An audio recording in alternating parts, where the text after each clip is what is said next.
All right, so I just centered, more or less, and threw a wall, cylinder with no floor in the bottom. I just drilled all the way to the floor, pulled up the walls. I want to show you a couple things with refining surface, and then show you how you could use this as a slab. So I'm going to use my metal rib on the outside to smooth this surface. So you could have a completely flat slab. I could also use the rib on the inside, so the inside is flat. It had throwing lines showing up before, but by pressing on it, I can make those throwing lines go away.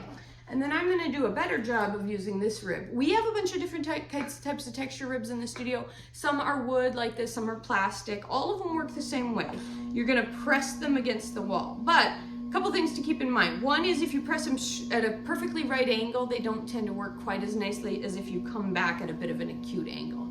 I am throwing counterclockwise, right hand over here doing the work. If your wheel is going clockwise, you will come over here, but you will similarly keep, I got the camera at a funny angle, but you don't want it at a right angle to the clay. You want it at a backwards angle. So that the clay is coming into, not into a blade as it spins. I don't want it to come in and cut. I want it to come in and push. I like to keep the wooden ones just a little wet, and and then I keep them close to my body. Here I'm well braced, over here not so well braced. I'm more likely to bump around. So I'm gonna press this rib into the clay. Now, because I've got a little bit of extra clay at the bottom there, it's gonna not be as flat. So I'm gonna cut away a bit of that clay so I can get this rib right up to the edge of the wall. I also, what else also? Oh, and I also want to keep my hand on the inside so I can press my hand against the rib from the inside. Now my wall's a little dry, so I'm gonna add a little bit of water to my inside wall. Doesn't really matter if I've got too much water on the inside wall because I got no floor. I'm gonna press the clay against the rib, and now that I'm pressing against the rib, it was working better because my inside hand wasn't starting to stick and pull. Now, here I've got just the bottom section done. If I want to bring that to the top, it's a little trickier to make sure that you're balanced, that you're not moving around because you aren't braced on the wheel head.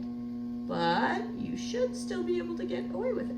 All right, so I now have a textured slab that has this nice texture on the outside. If I'm gonna keep the top, it's probably a good idea to get a chamois or a sponge around that top and make it look nice. And because it's gonna make a puddle when I take it out, I'm gonna get rid of that water in the inside. I'm just sticking a sponge down there and kind of soaking it up.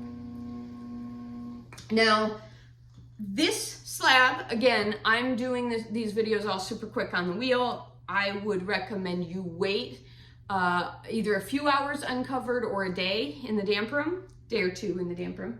But then I am going to grab my needle tool or my knife and, oops, sorry, what did I forget to do? How am I gonna get this off the wheel head? I need to get in there with either a needle tool or a cutoff wire. So, and cutoff wire won't slide off like this. So what I've done accidentally here is I've taken this round shape and turned it into an oval, which is totally fine. You can build that way. I could put a slab on the bottom. In fact, I could put the slab that I threw earlier on the bottom if I wanted to, and make a cylinder or a oval shaped cylinder. Or I could cut this guy apart and lay it down. And so now I essentially have another slab. Now, because I left it a little thick on the one side, it's not laying down perfectly flat. And all these mushy, touchy, bumpy things are there because I was impatient. I took it right off the wheel with wet hands and I squooshed my surface texture. If you don't want to squoosh your surface texture, wait until the surface is dried up just a little bit. But you want it still wet enough that you're going to be able to bend it. So a couple hours maybe if you're gonna bend it that way. You can wait a day or so in the damp room if you're going to not cut it and flatten it all the way. So then this is something that I could build slabs with. So I could make a box, I could cut this into sections, make a box, I could make a cylinder, I could drape this slab into a bowl shape, like in a mold. and make it a bowl that has these kinds of textures laying over the top, I would probably need to use multiple slabs. But again, another way that you can use the wheel to make yourself a slab shape.